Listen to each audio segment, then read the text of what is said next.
भगवान चौथे अध्याय के 42वें श्लोक में कहते हैं, तस्मात् अज्ञान सम्मुक्तम हृदयस्थ अज्ञानस्नात्मने चित्वेनम शशम योगम आतिष्ठो उत्तिष्ठ भारत। इसलिए भरतवंशी अर्जुन, हृदय में स्थित इस अज्ञान से उत्पन्न अपने संशय का ज्ञान रूप तलवार से छेदन करके योग में स्थित हो जा और युद्ध के लिए खड़ा हो जा। पूर्व श्लोक में भगवान ने यह सिद्धांत बताया था कि जिसने समता के द्वारा समस्त कर्मों से संबंध विच्छेद कर लिया है और ज्ञान के द्वारा समस्त संशयों को नष्ट कर दिया है, उस आत्म प्राण कर्म योगी को कर्म नहीं बांधते, वह जन्म मरण से मुक्त हो जाता है। अब भगवान तस्मात् पद से अर्जुन को भी वैसा जानकर कर्तव्य कर्म करने की प्रेरणा करते हैं। अर्जुन के हृदय में संशय था, युद्ध रूप घोर कर्म से मेरा कल्याण कैसे होगा और कल्याण के लिए मैं कर्मयोग का अनुष्ठान करूं अथवा ज्ञान योग का। इस श्लोक में भगवान इस संशय को दूर करने की प्रेरणा करते हैं, क्योंकि संशय के रहते हुए कर्तव्य का पालन ठीक तरह से नहीं हो सकता। अज्ञान सबूतम पद का भाव है कि सब संशय अज्ञान से अथवा कर्मों के और योग के तत्व को ठीक ठीक न समझने से ही उत्पन्न होते हैं। क्रियाओं और पदार्थों को अपना और अपने लिए मानना ही अज्ञान है।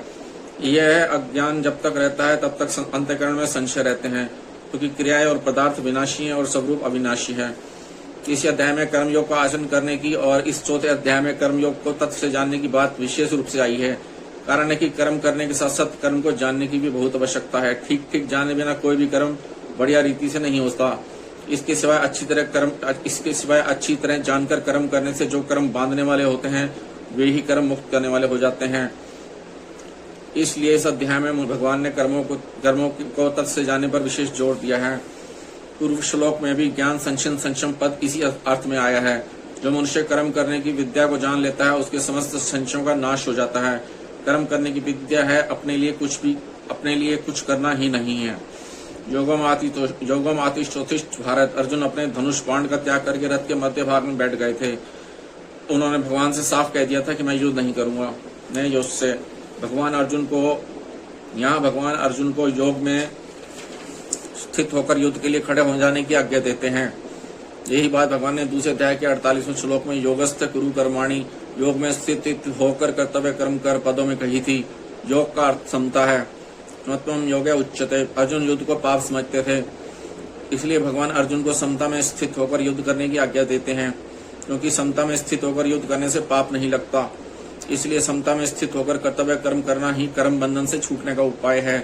संसार में रात दिन अनेक कर्म होते रहते हैं, पर उन कर्मों में राग द्वेष न होने से हम संसार के उन कर्मों से बंधते नहीं, प्रत्युत निर्लिप्त रहते हैं।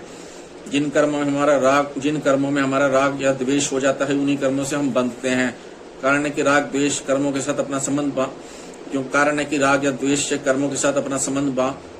जुड़ जाता। कारण है कि राग द्वेष से कर्मों के साथ अपना संबंध जुड़ जाता है।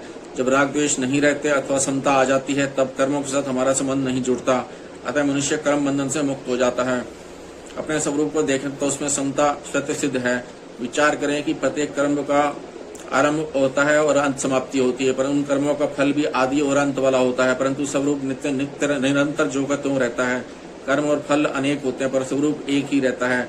अतः कोई भी कर्म अपने लिए न करने से और किसी भी पदार्थ को अपना और अपने लिए न मानने से जब क्रिया पदार्थ रूप संसार से सर्वथा संबंध विच्छेद हो जाता है तब स्वतः सिद्ध समता का अपने आप अनुभव हो जाता है।